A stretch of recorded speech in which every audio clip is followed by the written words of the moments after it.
people in the talking about infrastructure, the importance of infrastructure, and no matter where we go, for how much we can raise God, without water we are nothing.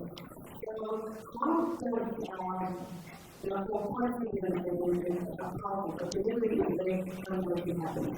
So not just the partnerships are pretty effective. And so it's the national infrastructure policy, which is now taking the whole thing. Some of our practitioners together, finance scale, collaborating with more departments. Okay, afternoon everyone, and thank you for having us. Yeah, that is a question and a half. It's quite scientific. I think maybe the first point of departure for me is we first need to look at how public-private partnership are envisaged in terms of how government wants to do things, and also how the power that rests in the public can basically help government achieve its goals. A good socio-economic environment in the country is one that provides reliable services, is the one that creates jobs, is the one that says to you, when you leave your house in the morning, the roads are working. You can get to the office, when you open your tap, there's water. Switch on the lights, there's electricity. The fiber of this infrastructure is what makes it more crucial, because their provision makes the private sector to thrive. And in them thriving, then you're able to create more sustainable jobs. And in essence, the circulation of the resources comes back to help government to collect more revenue. So there's no way in which government will do it alone. And I think when we were growing up, we used to hear about this psychologist, Abraham Maslow. I think most of us have read about him. He used to talk about the hierarchy, 5 hierarchy needs. And you look at that whole system, it's a pyramid. But I think the most critical for me, as I remember, that was the first 2 layers, which are mostly your psychological needs and survival needs. They talk much on access to resources: water, housing, shelter, security. And when you look at those needs, it doesn't matter whether you have reached your actual, your upper level, your full actualization, you still need these basic services. And that's where government can work with private sector to ensure that those basic needs, those basic services are actually envisaged, and of course working with the private sector, by them seeing value in being innovative. I said earlier on the value of water and how much less water we have. It therefore means that it can't be business as usual. You need to be able to innovate. In this country, there's one pipe that comes to your house with clean water, and there's one pipe that leaves your house with dirty water. But do you know that every time you go to flush that toilet, 85% of that is clean water? At least 15% could be solid, and that is clean water. So which means we are a government or a country that has limited resources, but when we take water to household usage of water is quite high, and therefore it creates a problem. So it therefore calls for innovation. Innovation is not some high-tech stuff. It's us developers to say, you know what, let's go green. Let's make sure that in this new development, because we know that there's a bottleneck in development and there's no access to water, how about we say the water that is going to come into the property or in the complex or wherever, we are going to change how we reticulate inside. We will never let the grey water leave that complex.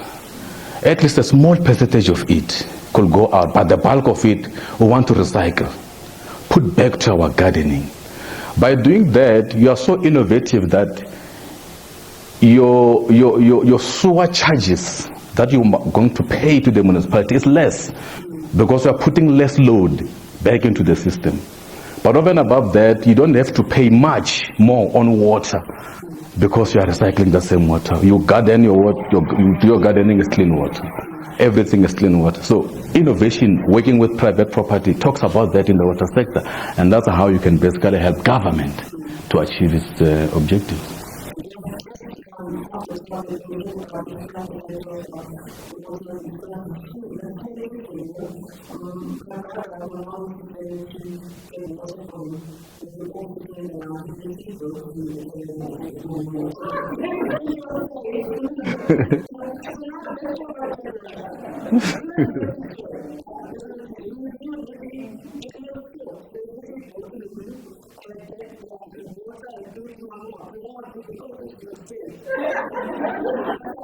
I drink water anywhere in the house. I drink water in the bathroom, doesn't matter, because I know that it's one pipe clean water. Any water that you open in your tap is clean. The only difference is the smell that you must deal with in your own household. So that's it. When you say, it's not the water that is smelling, so you need to differentiate. Yeah? That talks about the water quality. So it's a different set of a challenge, because we, as government, we set the standard. There's what we call SANS 241, which talks about the drinking water quality. And if colleagues are not aware, South Africa is one of the countries where you can drink water from a tap. I've traveled the world everywhere. You go to the US, you'll see a note, you can't drink tap water. And ask yourself, but this is a world-class country. So we underestimate what we have as a country, because we can drink water because of the quality of our water. We have set up so much good standards that groundwater must meet a particular standard. The surface water that we have in household must meet a particular standard. But when it's of color, it could be either issues of maintenance, because normally when the pipe breaks, it could be either. It could be either if you have got a system breakage out there. Of course, sand washes into the water when they do repairs. Hence, they will say, we must flush the system, must get the sand out. People open up your taps so that when that feed comes in, the dirty water comes out first. It's part of trying to clean up the system.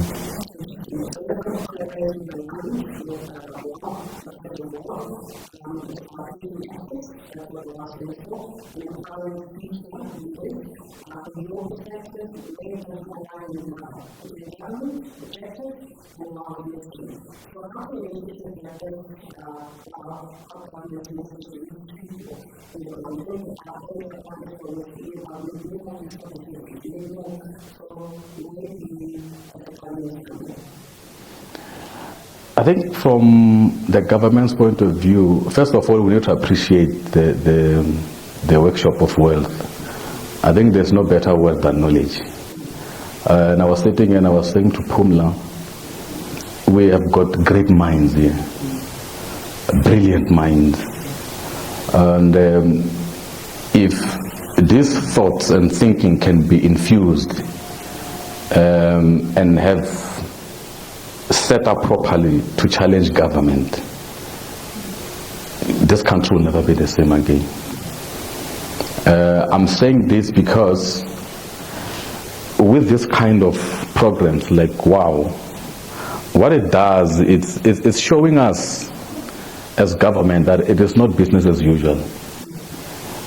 The resources that we provide, which are enablers for economic development in a country, are resting with these minds somewhere in a corner that sometimes we don't get a chance to hear. And now platforms like this are educational, but at the same time they're helping us to say, I might think there is no solution, but there's somebody who rests with a solution out there. And I think as government, what we are grateful as the department, because I don't represent myself, what I'm grateful for water and sanitation is that we are starting to realize that perhaps our messaging does not reach the right people. We talk water conservation in the country. We are a water scarce country. We come with all these programs. But I think the generation that should help us preach much more better this message is sitting in this auditorium. And these are the people who are not aware of what we're doing.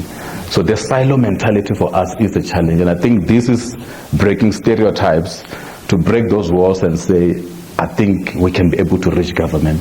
And we are here as a department to work with you, more especially on the water side. And also, even if it's not just on water and sanitation, we have access to our sister department that could be of direct beneficiation to some of these programs. And that's basically where I think government can take advantage of this kind of platform. We don't have to pay to be here, and that's what matters. And for me, it's very important. Our availability on the knowledge that we have and how we're setting up policies in the country to try and unlock this. And I'll give you an example. When we set policies and regulations, one of the gaps is because we don't get feedback even from the most people that are affected. That is a huge gap. You set up policies out there for township economy and property development where it's booming. But these people, they don't organize themselves to say, you know what, let's put up a petition. Let's go to National Treasury. Let's go to Department of Water and Sanitation. Let's go to the President. Let's look at how can they reform the local economy on property. Maybe the issues of tariffs are a worry for you. You can't sell because people are saying, but how can I be able to pay for water and electricity? It's too expensive. How can we be off-grid? But when you come with more innovative ideas to say, can government try and offset the tariff structure for us in this area, we can prove scientifically that the market value in this area is about 15 billion. I'm giving an example. This is the amount of revenue that is sitting in this sector, in this area. But then when we look at the population, these are the numbers. When we look at water consumption, these are the numbers. But we have realized that in this area, people are paying this much for water. How about government offset the tariff system, specifically for this area? Government come with reforms. By you doing that, you are now unlocking the next level, because now you'll have more people wanting to buy there because they don't have to pay much for water, they don't have to pay much for electricity or off-grid, and therefore the market booms and money comes back to government. These are innovative ideas that when you are organized, you have a better voice, and I think this is the start of you trying to organize yourself.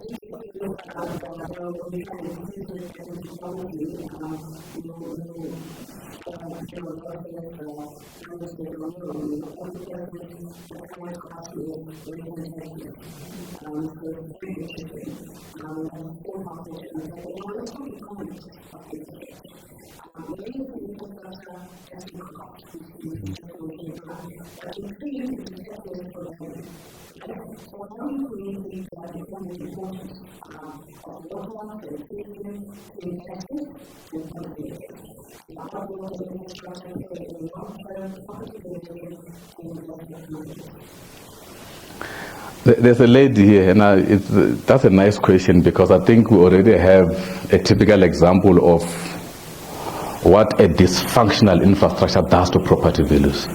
And I think you colleagues are more experienced. You know there are areas you can't sell property. And the reason is being that the services there is bad, it's poor. So although there is a view that you could sell in that area, because you don't have the services, that much of the time you don't elevate them as critical. So what you normally look at when you sell a property, it's what is the value? Can I get a buyer? But one thing you need to understand is services on the ground are very crucial for you. Because if that is not in place, the economic value of those properties will decline. It will stay stagnant. Property should appreciate. But there are some areas that you yourself know as an expert that is hard to sell in that place. Why? Because maybe that municipality does not provide a good service. People don't want to stay in those areas because every second day there's no water. So if you talk the economic value of the infrastructure, it talks to that. That is an enablement. You are able to wake up in the morning, you've got all these services. And now as government, we have got reforms, and part of which is where these economic zones are located, where properties are, and it's sitting at local government level, it's municipalities, not necessarily us as Department of Water and Sanitation because we just set the rules. We are like a regulator, national regulator. We set the norms and standards of the living conditions and what must happen and set the terms. But in local government, that is where the greatest failure is happening. And there are reforms now that are happening in local government. There's a white paper that they actually publish now. It's going for comments. And part of it is try and professionalize local government. Not only from academics like us, but also from councillors who are the custodians of your service delivery, so that water or municipalities are run professionally, because that is a gap. So these are the reforms that in the long run, they professionalize the system. They then help those people who do oversight over the infrastructure to know exactly what they're doing. So that by the time you get there and you have a new development or you want to buy property, it should be much more easier because at least there are people who understand what they're talking about. It will be very frustrating for you to go to a municipality and you are submitting your plans for a new development, and these people who are doing your evaluations, they know nothing about what's happening there. Sometimes they approve, they don't even tell you the risk and so forth. It will be very disappointing for them to even approve when they know we don't have water, we don't have electricity, and now you've done a pre-investment, you're sitting there for the next 10 years, and the investors will walk away. So when you professionalize, it becomes a two-way stream that as government we give you right information, but we then force you to be innovative. So when we give you the right information, you don't sit back and say, what should government do? Government is forcing you, how can you be innovative in these conditions? And you deal with what I've told you about how you recycle the water, use less, go off grid and stuff like that.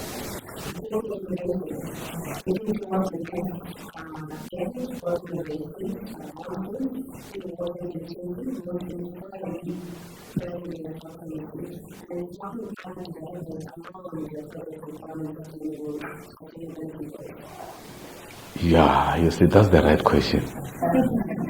That's the proper one. I think most of you colleagues, you will have heard about the SDG 6, Sustainable Goal number 6, which the target is 2030. We are far from it. We will not reach the target. It talks about universal access to water and sanitation for all. It actually talks to basically what is in our Bill of Rights. And funny enough, this country was ahead. Did you know that your National Development Plan was developed before the SDG was integrated? So we've been having the right thinking. We talk of NDP 2030, which talks central to it, universal access to services. Water is there, sanitation is there. So when the SDG norm came in, South Africa was way ahead.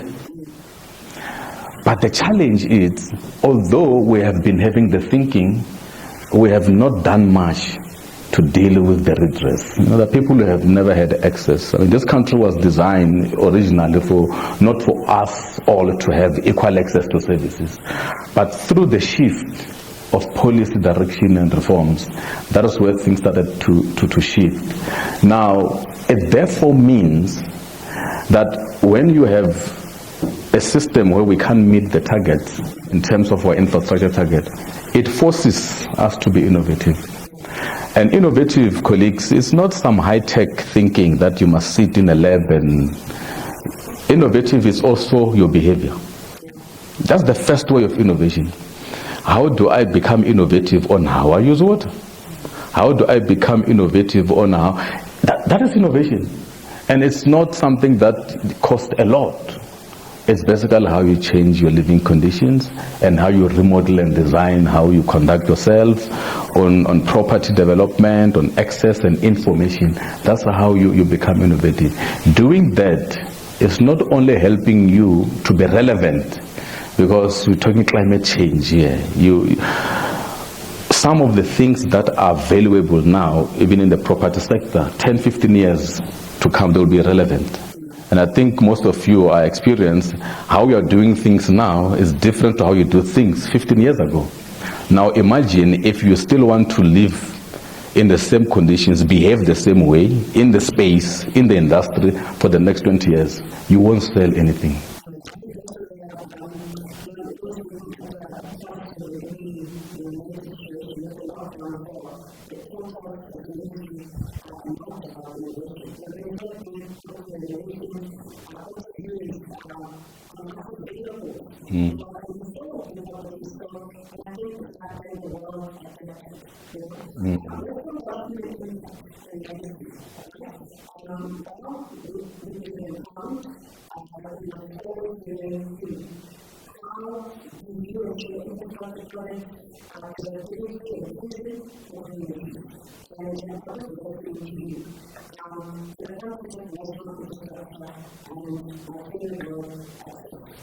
You always ask the difficult questions.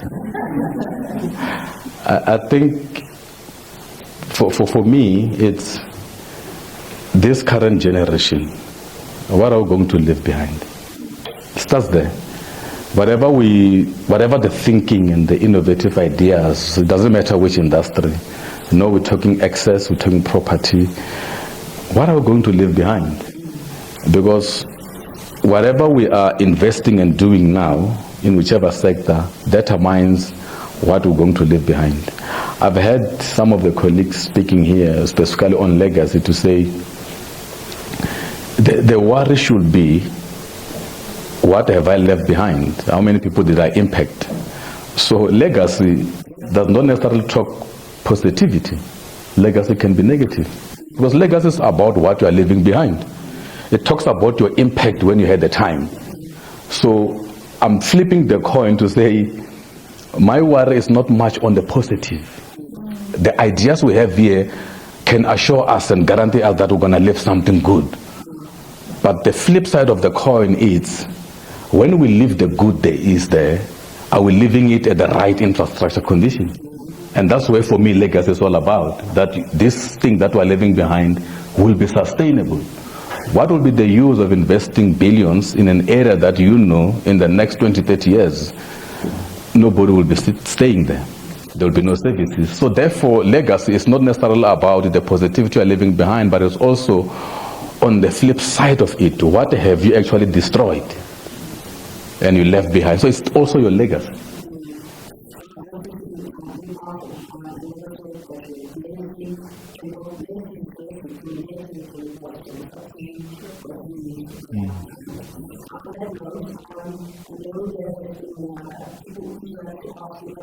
I think I've answered all of them now.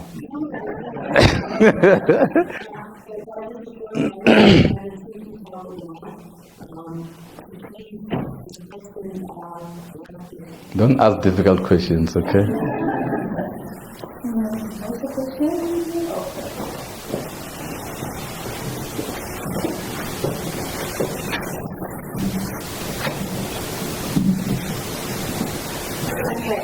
Beyond the conventional waterborne sewage, what is the scope for adopting non-sewage sanitation technologies, such as decentralized water waste treatment, to provide safe and sustainable services, particularly in dense informal settlements where conventional systems are not viable?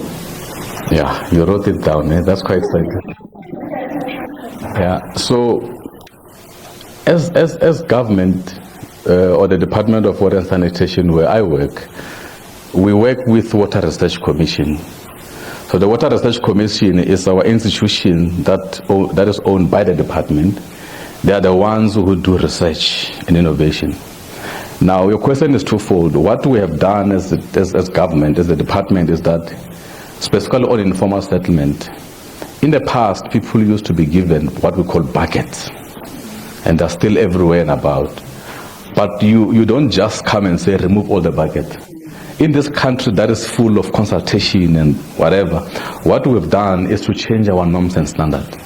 So we have revised our norms and standards in our Water Services Act. Part of it was to outlaw issuing of buckets, all these chemical toilets that are not sustainable, they're not dignified.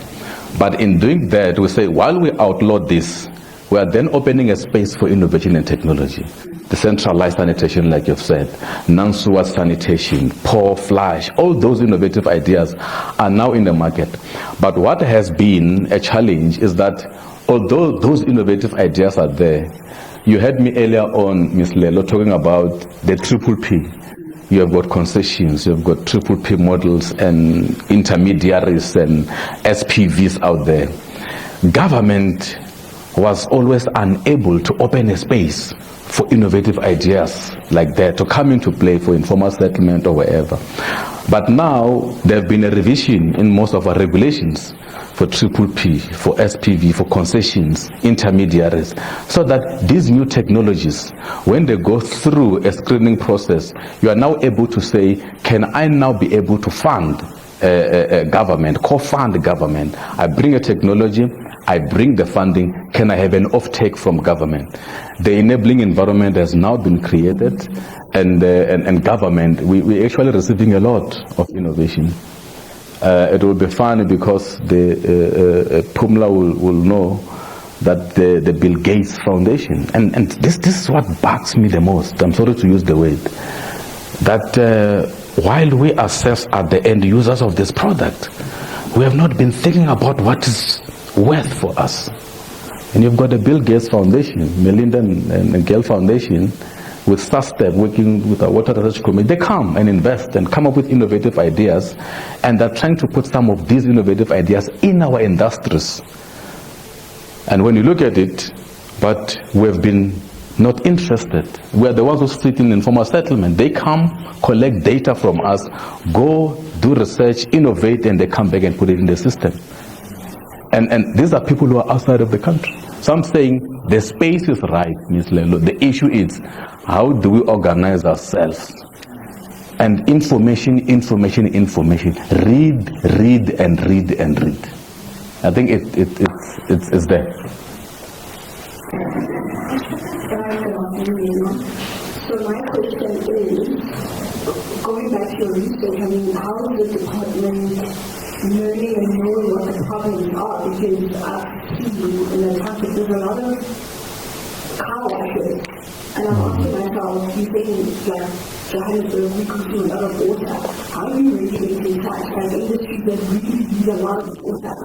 Because every corner there's a car wash, there's water running down the street, and now, for example, everybody else is like suffering because now we're rational water. You know, what is your, obviously like national, but to provincial, to local, what is being done to look at those type of wastage and, you know, I think earlier they asked, if it's raining, there's so much rain, it's flooding, how we using that water as well, because we can't just be 1%. I think yes, there is that, but what is being done to kind of look at the wastage of water? Okay. I have a feeling you don't own a car wash. You don't own one, right? Otherwise you'll be putting yourself out of business.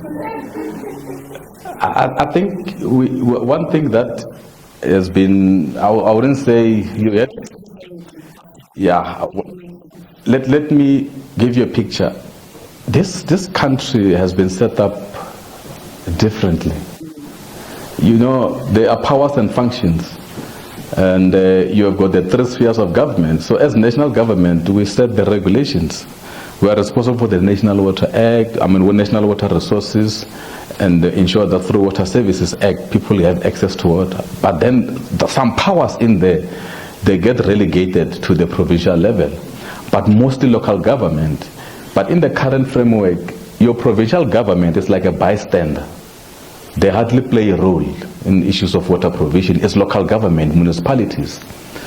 Now, and it's a fact that in these townships, and perhaps how government went about committing to provide water, there was an expectation that was created. Free water for all. Free housing. As soon as you use free, it means I don't have to pay for it. So I don't have to look after it, because it means government don't see a value in it. That's why they say I shouldn't pay for it. Although the intention was not that it's really free, but I think that created a problem. And that is why people are not conserving water. There's leaks everywhere, there's car washes. Then you come with the socio-economic challenges in the country. People want to create jobs for themselves. And when they create jobs for themselves, what is the next thing? Everyone in the street is buying a car. they open car washes. But by the way, water is free, as I can open a car wash anyway. Then you have another challenge where municipalities have got bylaws they can't enforce. So you can't go and cut water, because when you cut water, Sister Jane and the neighbors will come out with pangas and say, you can't cut our water. And these are systemic issues that have got direct impact on the challenges we're facing. And hence, the education is, we reform the water sector, we reform these municipalities, and we educate people even more to say, conserve water. It was not done enough in the past, but we're in a crisis as a country because we don't have enough water, and we're losing a lot of it. In essence, we are losing 47.5% of clean water. So, of 100% that we put clean, treated, put into the system, almost half of that water is lost through leaks or non-payment, part of what we are raising. So as government, that is a challenge. Hence, you heard me talking about reforming the system, local government, professionalizing it, doing much more campaigns on education, also impacting the industry to say how you manufacture all these appliances, they should be water saving, because it's the entire circular economy that talks to that kind of a challenge. But it can start with us, and hence we've got programs where we're trying to educate young people and school kids, because our view is they can educate us much more better. We are the ones who become more reckless, but our kids, I tell you, they can do a better job. If each one of us here go home and you've got a child and you say, you are a water police in the house. When you see a leak, or if I open a tap for too long, tell me, Daddy, close the tap. It can change the entire behavior, because kids, they can be taught much more better. If they grow with that, in future we can save more water. Thank you. If you may, Dr. please kindly give more insight into, if any, possibilities of considering water as a commodity being privatized, equally to energy. Are there any such conversations happening behind the scenes that we may know? And the second question is, you are a custodian of obviously water and sanitation, national. You put so much reliance on water boards to, I believe, as your implementing agents, right? And I don't want to take the corruption and politics route. It's not intended to go that way.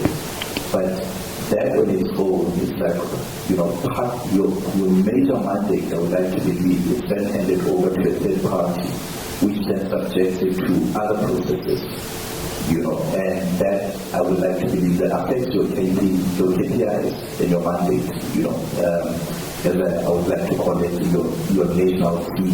You're a national key commodity holder that fits into humanity, a basic need to humanity. There has been a different shift over time from an energy service provision point of view, where private entities are now allowed to produce energy. Are you having any conversation that is geared towards that direction as well, where private entities can produce water? And if so, there is any case that is, so that I think as we talk about innovation, that could also be a very support to allow, to just making sure that there is, that risk of shortage of water that we are currently sitting with over time, either, if it's created as a threat or not, maybe that's not the conversation. And also just the heavy reliance on water. Okay.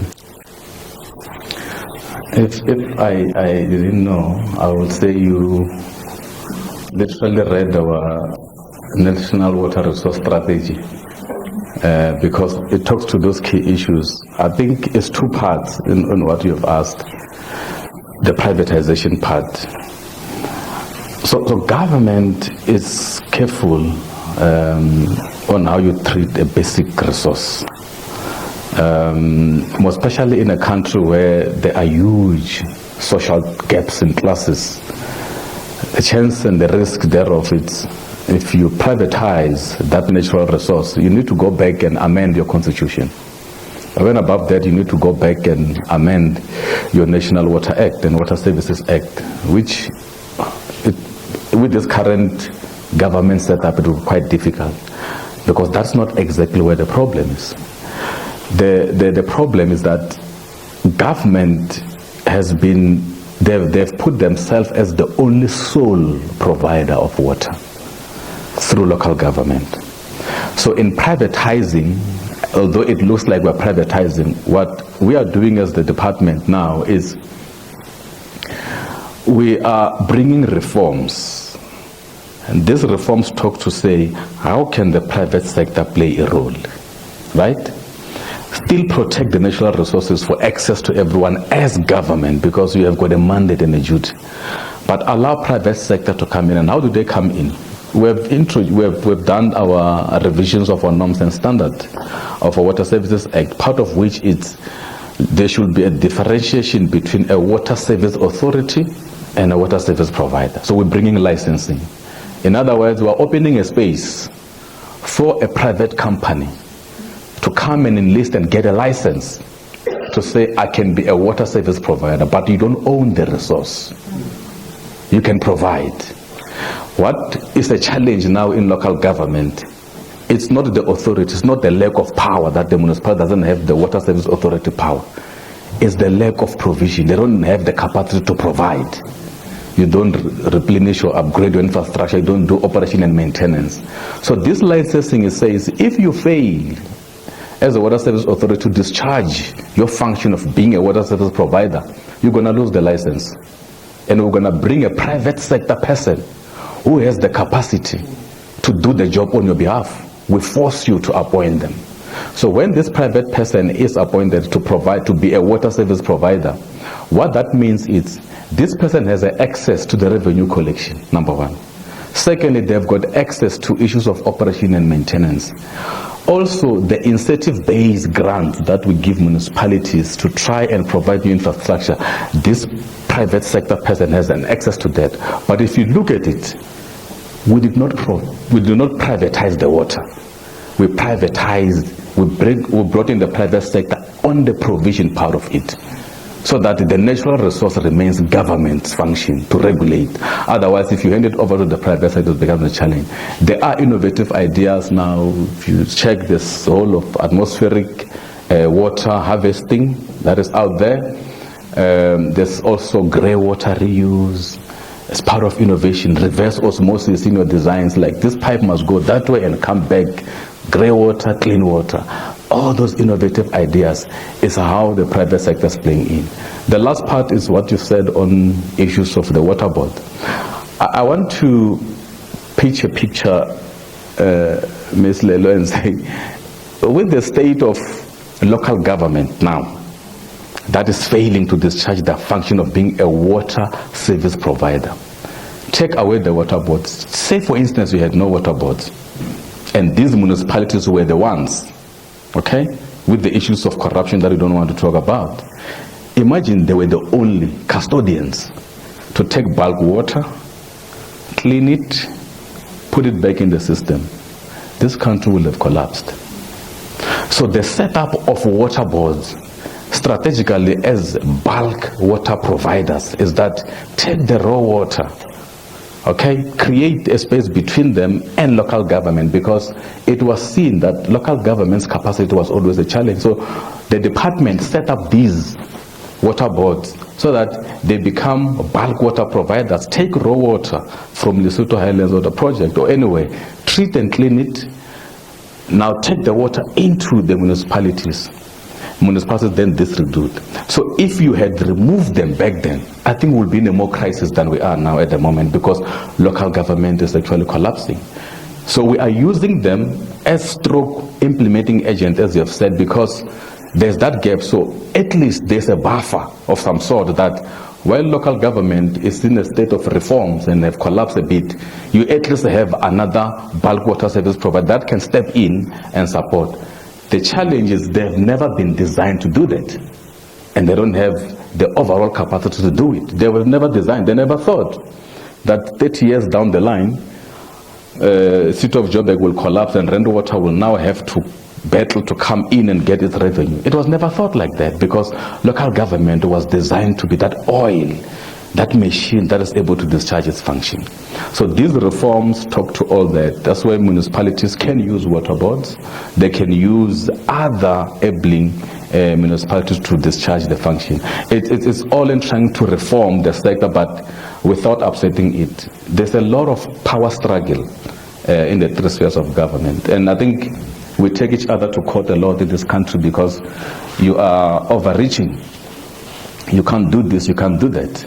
So as the department, even though we see people doing illegal connections, we can't come from national government and go to the city of Joburg and start cutting off, because the same people we are going to cut off, they'll take you to court and take your municipality to court. You're overreaching because we are overregulated.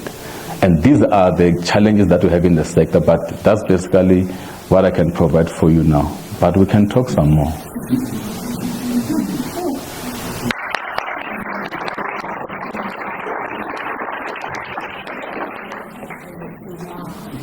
Last question?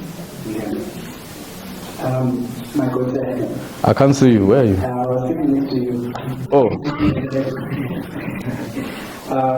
I just have two precise questions.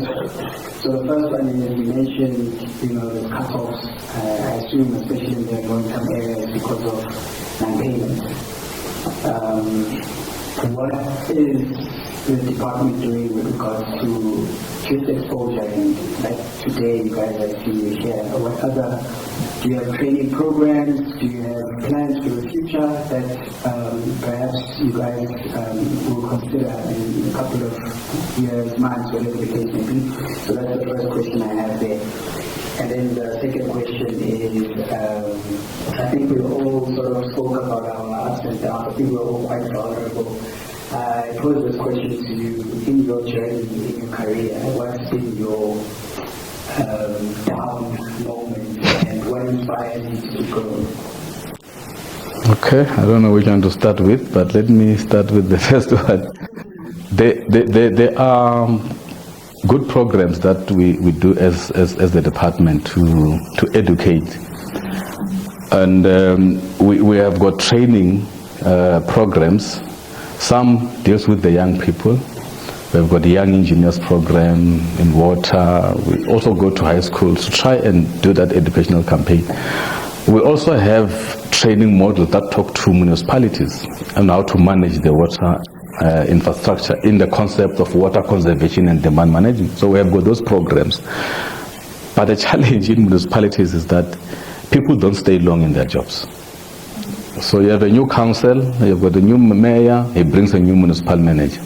And the guy you trained 2 months ago is gone. So there's no institutional knowledge. It's one of the, that's hence I spoke of the reforms on this white paper that local government is trying to say. The powers of such people should not rest with council.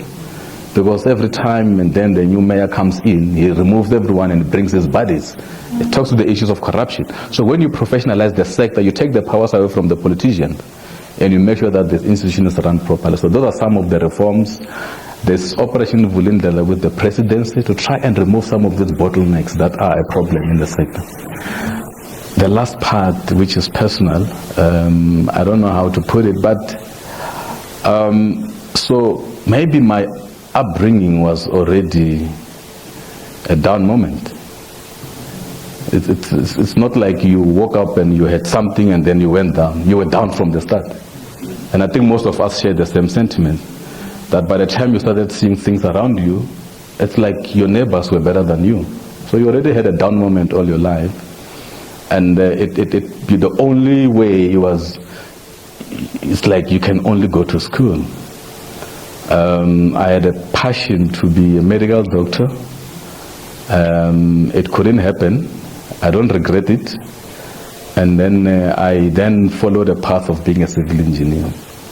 So I started very early with City of Joburg. I went to construction, I went to engineering designs, consulted private sector and government. Then academically I tried to upgrade myself for honors, masters and masters. So I tried to not only be an engineer who's a professional registered engineer, but learn the business side of things. I've done MBL, which brings much of the economics of scale on how we do water, and then did my master's in civil and then my PhD in civil. So this PhD is not honorary one. It's the straight and narrow one. But the message for me is I wanted to have, and I'm so proud of working for government. You know, there are some of us who should remain in the system. Because if all of us leave and go to the private sector, we're going to leave this government in the wrong hands. And that's why some of us professionally register, so we're able to contest with the professionals out there because we know what they're doing, and then we can at least influence decision making in the right manner. And that's how we're reforming the sector. So my down moments, I've been down all my life, but I think somehow, and I will say God, because I'm a Christian, things started shaping up, but it did not actually happen overnight. It took a lot of commitment and a lot of resistance and a lot of investment and a whole lot of other things that we do that is not relevant for us to talk about. But I think that's basically what I can share for now. But of course we can talk more.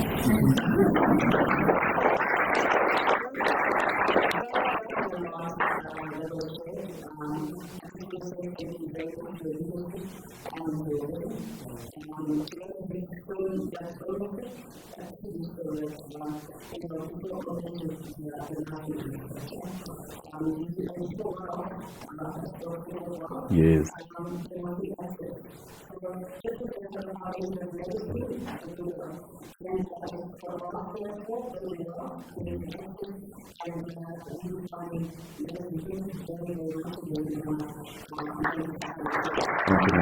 Thank you.